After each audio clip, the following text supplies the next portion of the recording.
கோவாக்கு competition பண்ண போனோன்னு மட்டும்தான் தெரியும். ஆனால் அடுத்து ஒரு 2 நாள் என்னென்னலாம் பண்ணேன், எங்கெங்கெல்லாம் போனோன்னு இது வரைக்கும் யாருக்கும் தெரியாது. ஸோ அது இந்த வீடியோவில் சொல்கிறேன். காம்படிஷன் நடந்தது சவுத் கோவாவில். காம்படிஷன் முடிச்ச கையோட கோவாவோட ஹாட்ஸ்பாட்டான நார்த் கோவாக்கு கேப் போட்டு கிளம்பியாச்சு. அங்கே ஒரு ரூம் போயிட்டு ஃப்ரெஷ் ஆகிட்டு நம்ம கோவாக்கு மெயினாக வந்த ரீசனை சிறப்பாக முடிச்சாச்சு. ஸோ அதை எடுத்து ஓரமாக வச்சுட்டு அடுத்த ஒரு 2 நாள் என்னென்னலாம் பண்ணலான்ற பிளானை பாய்ஸ் ஆல்ரெடி போட்டு வச்சுட்டாங்க. ஸோ அதுக்காக கிளம்பியாச்சு.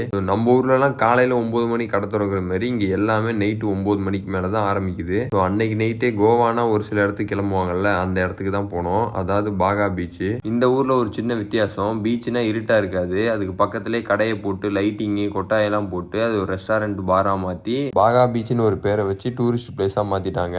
அண்ட் இந்த பீச்சுக்கு போகிற வழியில் தான் மெயினாக ஒரு இடம் இருக்கும். அதுதான் டிட்டோஸ் லேண்டுன்னு சொல்லிட்டு படத்திலலாம் கோவாவை பற்றி ஆஹா ஓஹோன்னு பில்டப் கொடுக்குறாங்கல்ல, அதெல்லாம் இந்த இடத்துல தான் நடக்குது. அப்படி என்னன்னு கேட்டிங்கன்னா தெரு ஃபுல்லாக சரக்கு கடை பப்பு மட்டும்தான் இருக்கு. அப்ப பப்புக்குள்ள என்னென்னலாம் இருக்கும்னு பாத்தீங்கன்னா அதையும் காட்டுறேன். காசு கொடுத்து பப்புக்கு போய் சரக்கடிக்காத 3 பேர் என்ன பண்ணுவாங்களோ அதை தான் பண்ணிக்கிட்டு இருந்தோம். வெளியே கிரில் சிக்கனை 400 ரூபாய்க்கு வாங்குறதுக்கு பதிலாக உள்ள போய் 1000 ரூபாய்க்கு வாங்கி சாப்பிட்டுக்கிட்டு இருந்தோம். ஆனா நம்ம கோவாக்கு வந்திருக்கோம், இங்கெல்லாம் போயிருக்கோம்னு சொல்லிட்டு ஒரு பதிவுக்காக எல்லாத்தையுமே வீடியோ எடுத்துக்கிட்டு இருந்தேன். அண்ட் முக்கியமா இதுக்கு முன்னாடி நான் சீட் மீல்னு கடையில முதல்ல வாங்கி சாப்பிட்டது இந்த தேங்காய் பர்ஃபி தான். அதோட இன்னைக்கு நைட்டு ரூம் போயிட்டு சாப்பிட்டுட்டு அடுத்த நாளுக்கு ரெடி ஆயாச்சு. இன்னைக்கு ஒன்றும் இல்லை, ஒரு 1500 ரூபா பேக்கேஜில் 5 ரைடு கூட்டு போறோம்னு நம்மளை பீச்சுக்கு கூட்டு போயிட்டு பனானா ரைடு, பேராஸ்லைடிங்கு, அப்புறம் தண்ணி கடியில மீனை பார்க்கறது, காலையில சாப்பாடு, மதிய சாப்பாடுன்னு கூட்டு போயிட்டு நைட்டு வீட்டுக்கு கூட்டு வந்து அவங்கள இறக்கி விட்டுருவாங்க. அன்னைக்கு நைட்டே கோவா வந்தா கண்டிப்பா போயே தீரணும்னு ஒரு இடத்துக்கு கிளம்பிட்டோம். அதுதான் கெசினோவா. இங்க வந்ததெல்லாம் ஓகே தான், ஆனா இந்த இடத்துக்கு நாங்க வந்துட கூடாது. இங்க வந்தா கண்டமேனிக்கு குடிச்சிட்டு கண்ணா பின்னான்னு செலவு பண்ற ஒரு ஆளா இருக்கணும்.